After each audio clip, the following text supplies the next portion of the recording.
Gamble Ramble, or for those of you who are just joining us for the first time, welcome to the channel. My name is Glenn Archie Gamble, and I'm a career musician from Ontario, Canada. I have a 40-plus year career in the recording, touring, sideman, session player aspects of the industry. And we gather here together to talk about rock and roll and travel and life and all kinds of cool, fun stuff. So if you're just joining us today, I really appreciate you being here. Thank you. For those of you returning, thank you. And if you're new, if I could ask at the hop, if you could subscribe, click below and subscribe. It's free. And I'm so close. I'm at 918 subscribers as I record this. And all I need is to get 1,000 subscribers in total, and I can start to monetize the channel, which means I make a little money off of it, which means more money to travel with, more concerts to go to, more assets to use to further the channel. So if you could do that, I would really appreciate it if you could subscribe. That's if you please just like, comment, share. Let's get on with the show, shall we? So today's topic is rock dead? Now, what prompted this was a statement by mega superstar, just ask him, he'll tell you, Gene Simmons of Kiss. Gene made a statement a while back ago saying that rock and roll is dead. And he provided a variety of reasons why he believed that to be true.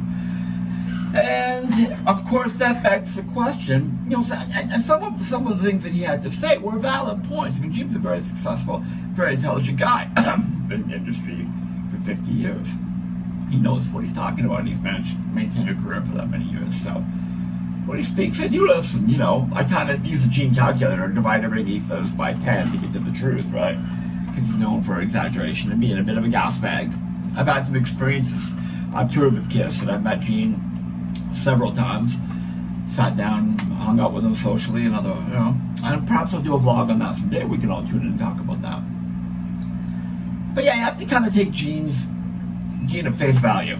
So, you know, basically he was saying that the music industry is not what it used to be, and that in fact has killed off rock and roll. And another, you know, he was really referring to album sales not being what they used to be, and he went as far as to say that hip-hop has stolen a lot of rock and roll's fan base and kids that are just forming their musical tastes and opinions, because at least hip-hop is glamorous and interesting like rock and roll used to be. So he's also, if I believe, gone as far as to say that grunge music was the final nail in the coffin, because at least with 80s music, there was girls and, you know, fast cars and videos and models and blah, blah, blah. And then grunge came along with a more realistic, nitty-gritty form of music. And a lot of kids that wanted, you know, people that live in blue-collar towns or middle-class, lower middle-class, poor, want some excitement in their lives. And they see hip-hop videos with, you know, girls in bikinis shaking it by the pool and a rented mansion and Lamborghinis and the rappers singing about money and bling and success. That seems a lot more appealing. And I think Gene has a point, too, to a point. So basically today I'm going to break it down to three points with ageism and is rock dead. Because I think the two are connected, okay? So first of all, let me say this. I don't think rock is dead. Despite agreeing with Gene on some points, I don't think it's dead at all. What I think has happened is that rock has changed.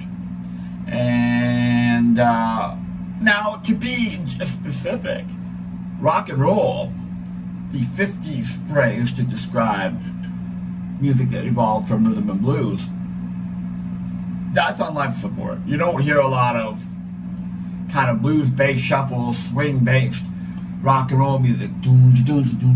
Chuck Berry kind of, that's rock and roll. Strictly speaking, if we're going to get down to it, rock and roll is, in itself, the words rock and roll is a euphemism for sex.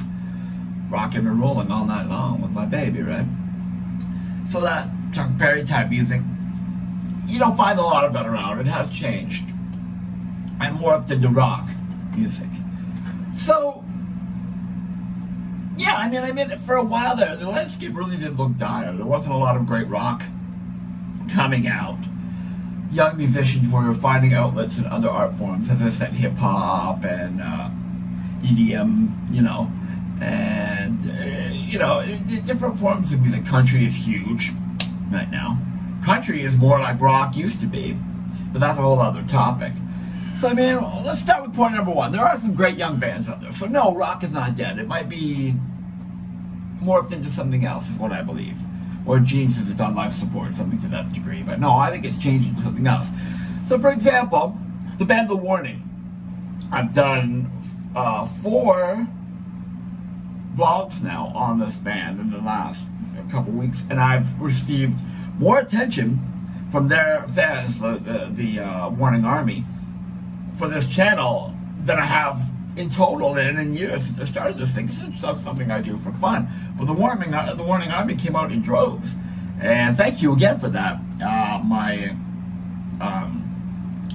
subscribership more than doubled. My views have quadrupled. This is a really great thing because these are passionate fans of real music made by real musicians. So if you don't know who the Warning are, they are a group of 3 Mexican sisters from Monterrey, Mexico. Initially found fame when their father posted a cover version of them doing Enter Sandman by Metallica on YouTube. And they were very young at the time. The drummer was, I think, 8 or 9, And anyway, they are now a legit, respected recording and touring act internationally. I love them. I've become a big fan of them. So there's one band right there that is keeping the rock alive. There are other young bands out there on the more punk edge of things. You've got Emil and the Sniffers from Australia. Great high energy punk band. Young people in their early 20s, I think, probably early mid 20s at most. But they started when they were, I believe, in their late teens. And check them out if you have a chance. The singer's name is Amy, but it's Amy L was her initial, so that people call it Emil nitrate, which is poppers that people do. It's a drug that people do that increases your heart rate. So Emil and the Sniffers, it's a take on poppers, right? But they've got some really great songs. I love the song "Hurts," which is just a great. It's almost like a Kinks-like riff with punk intensity and a modern edge to it. So that's great. There's a band called Viagra Boys too from Sweden. Now, they're not so much young, but I think the band are. The singer is, in his 40s and 50s. But what a band. These guys have some great music if you want to check it out. They mix a whole bunch of different elements of punk, electronic music, almost Beastie Boys kind of influence. You hear all kinds of stuff. They're really great, fun music. So there's another band, from another... So far we've got, Mexico, The Warning, Australia, Emil and the Sniffers, Sweden, Viagra Boys, right? Now, go back to English rock and roll, which is, let's face it, a lot of the modern day success of rock music comes and can be traced directly back to the British invasion, right? Britain's took American music, filtered it through Britain, and served it back to America. What were the Beatles, if not Everly Brothers, harmonies mixed with Chuck Berry music, right?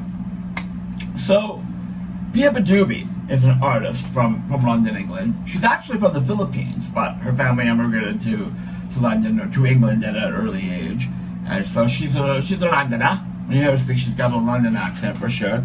And she's a great young songwriter. I don't think she's more of a solo artist than a band, but regardless, she's fantastic. I urge you to check her out. She's got a new album that just dropped recently, and it's excellent from what I've heard. I've only heard the singles, but they're great. So, Now, of course, okay, here's another newer band, The Struts. Now, I know they've been around for at least a decade, but to me, they're newer. But this is an English band. Luke Stiller is the front man. And he's a combination of Freddie Mercury, Mick Jagger, and Steven Tyler. He's just a great, good-looking, front man with an attitude. They got some really killer songs too. And these are guys that are in their 20s and 30s. They started young. So I'm right there. Okay, we could go on for hours, as long as my arm of great young bands today. They're keeping rock alive. But I urge you to check them out. As I said, The Warning from Mexico, A Male in the Slippers from Australia, Vagabonds from Sweden, vdieo from England / Philippines, Struts, England, and I'm going to let you know a little secret here, a little industry secret. There is an artist that's just about to explode, on the verge of being let out of the gate by the industry. His name is Charlie Edward. And coincidentally, Charlie is from London, Ontario, Canada, where I live right now. Now, this is not nepotism in that I feel like his uncle. I'm not by blood, but I am by love. I've known Charles since he was born. But I'll tell you something right now. He's been taken on by an American management company. He's writing with Robert DeLeo from Stone Temple Pilots. Last week, Charlie Edward and his band opened for what is that band? I get terrible memory gaps. I apologize, people. It's one of the things people mentioned in my comments. But the band that's Zeppelin influenced from Michigan, it'll come to me. But he opened for them in Ottawa last week to 10,000 people.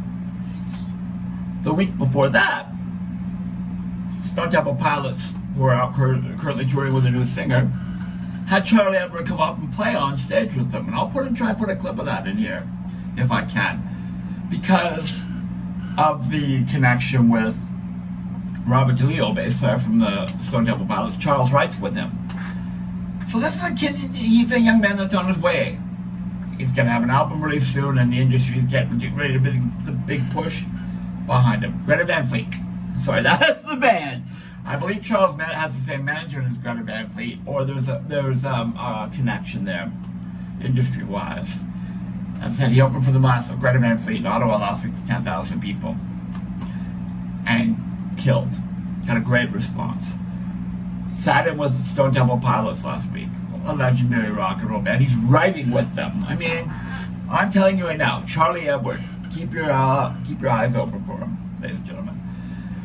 So let's go back to the original statement that Gene Simmons says rock is dead.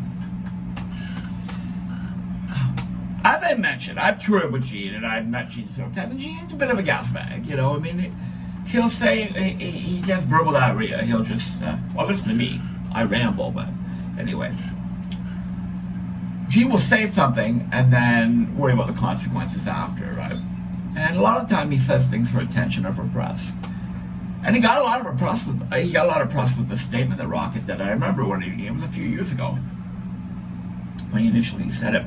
As a matter of fact, for those of you that are just joining us, you may know I played with a band called Helix that was on Capitol EMI Records. My old bandmates put out a song called Gene Simmons Says Rock is Dead. They had a Gene Simmons impersonator in the video and everything. It was Mo from the Kiss tribute band Destroyer.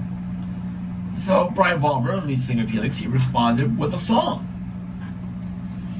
So I'm able to look at it if someone has an interest in the industry and as being a musician, I'm able to look at it from both sides and a fan. Brian, Gene's not entirely wrong. The industry that supported and cradled new talent and rock and roll is essentially gone. Because here's what happens.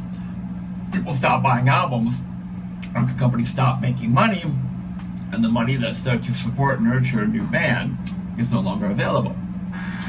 Tour support, which is money to give you all. I'll explain how this works. Okay, it used to be in the 70s, 80s, and into the early 90s, mid-90s, late 90s even, you got 3 albums in order, you had 3 albums to have a hit. You got 3 chances, essentially. You were assigned to essentially a 3-album deal. And if you didn't have a hit by the 3rd record, you were dropped. Now, if you didn't have a hit on the 1st album, but they saw decent sales, you were able to do a 2nd record. If the 2nd album sold more than the 1st, they would keep you on. And if you didn't have a hit single and an album that was selling well, recouping money for the record company by the 3rd, you were dropped. Well, that system's gone because there's no money anymore to be able to invest a band. People don't realize this, but it takes a lot of money to launch a band. So if there's no money in the coffers, you can't do it. I mean, like what? For example, tour support. That thing I mentioned. What is tour support? I'll tell you literally exactly what it is. If you're a brand new band no one's ever heard of, you get the chance to go on tour with, whoever. A bigger band has heard you, likes you, you made a business connection or whatever. You get out for the opening slot, you go for Greta Van Fleet, and you don't have an album out. In the old days, what you do was, the offer for the tour would come in. You would sit down with all the dates, okay?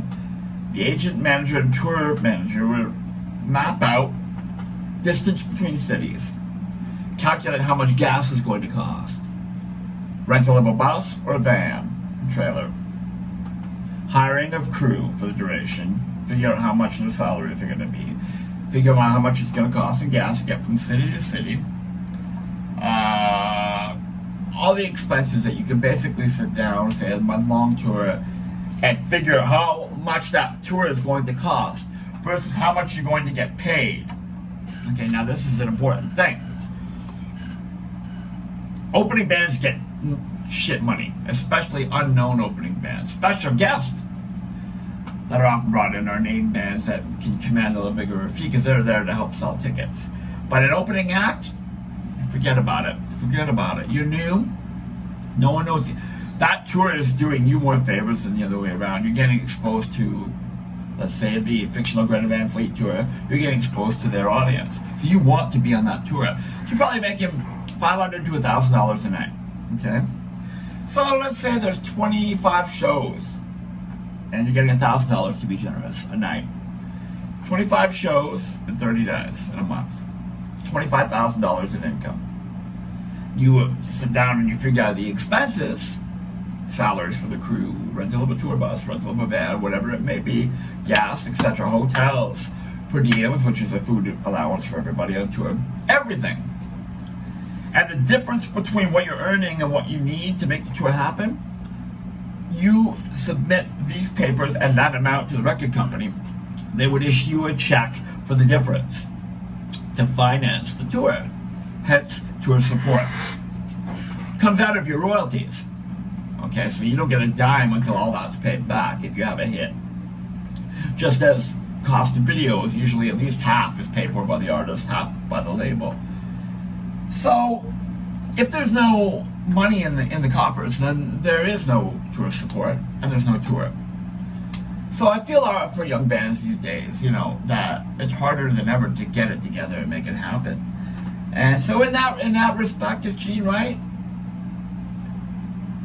Rock is dead in the industry. From an industry standpoint, that is not what it used to be. It's harder than ever to get the opportunities you used to be able to get. So he's kind of right, okay? I'll tell you a funny story about Gene. Now, really quickly, this is from touring with him.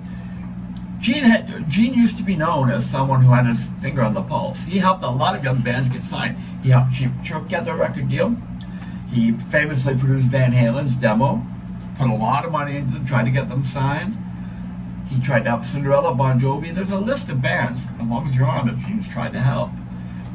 So here's a funny story that I'm going to tell you. I used to play in a Kiss tribute band called Alive. And for fun and money, I did it around my real career, which was my band, the Buffalo Brothers, trying to get us signed and get out on the road. Well, right around the same time, 94, 93, 94, 95, Buffalo Brothers got signed to Attic Records / Universal Canada. Universal was the parent company, Attic was the direct signing company. And in the interim, we made the album and waiting for it to come out. Alive got offered something like 9 dates on the Kiss Convention Tour, 95 Kiss Convention Tour, which we did. So I took some time off from the band. The album, we'd already signed the deal. We were just waiting for the record to come out. It was kind of a waiting time. But what the record company did was they released an EP that to hold us over until the album came out. So when we were on the tour, we were in Phoenix, Arizona, and I brought copies for all the members of KISS. I brought 4 copies for Paul Stanley, Gene Simmons, Eric Singer, and Bruce Kulick. And I waited till the right moment to give it to them. Now we had a shared green room backstage in Phoenix. I waited till it was just the band and just me in the room. And I finally said, here's the chance. And I told them, I said, my band had been signed and we have an album coming out, and here's a 4-song EP, songs from the album. And I'll never forget Gene coming over and going, hey, congratulations, shook his hand out. He says, an American deal? I said, no, Canada, Australia, Germany, and Sweden. He went, oh, turned around and walked away. I'm not exaggerating, literally. Dropped my hand and went, oh. Showed me his back and walked away. I was a little hurt, but now looking back on it, it's hilarious. It's perfectly Gene Simmons. In other words, there's no American, which is the actual industry, the worldwide industry is based on America, let's face it. Then there's nothing for me to be, there was no angle for Gene to come in at. Like, could he produce us? Could he take us out on tour? And I just fully just walked away. So that's Gene Simmons. And this is the guy that says rock is dead. So take it as you will, with a grain of salt, with a whole container of salt over your shoulder. Gene is what he wants. Gene is what he is. But as I said, he's also in the past been a fan of helping new young acts. So I salute Gene for that. So to close this up, let's talk about ageism, okay? We get back to the warning. It's funny because the posts I've made about the warning have gathered a lot of attention, more than I'm used to. And thank you again, Warning Army. But a lot of older people have responded, talking about how they were surprised how much this young band has taken them by surprise and how much they like them. And several people have brought up an interesting point. They're afraid that with all these older people loving the warning so much and the classic rock aspect of the warning, that it's going to scare away younger fans because they're going to be looked at as an old people's band. Which I think there's some validity to that. I hope it doesn't happen. And as far as I can see, watching live clips of the warning, it's not happening. There's young people everywhere, and some older people like myself. I think this band just has the universal appeal, and I don't think it's going to affect them having an older portion of their fan base be, or a portion of their fan base be older, rather. I think that they're just one of those bands that can appeal to a lot of people. So, let's use the warning as the example. Is rock dead? No. Rock and roll will live. It may all go through changes and mutations, and the warning have proven that, if anything. Gene Simmons says rock is dead, but I guarantee you that in 1978, if Gene Simmons had found the warning as we know them playing at a club in Monterey, he would have said, it'll never happen. You're chicks. You're from Mexico. You should do pop music. It's the same guy. So, and then he would have tried to sleep with them. I mean, it's Gene Simmons, let's be honest. So at this point, sounds like Gene's being a bit of a older gas bag as far as I'm concerned. He definitely has some valid points, but he's holding on too tightly to what he knew and loved, which was the music business of the past. We've changed, we've evolved, brother, and I have to say that we've already discussed this, in other vlogs about the warning. Would they have made it in the past? I say no, because of the gatekeepers of the industry. It wouldn't even let them have, wouldn't have signed them, wouldn't have given the push and got behind them, because of the fact that they're female, Mexican. Those two things, sexism and racism. I'm sorry, but I stand by this, it's true. And I'm so glad that we've matured and grown. Rock isn't dead. Rock is alive, and it's changed into an entirely different beast than it used to be. But its heart is still beating, and rock and roll will live forever.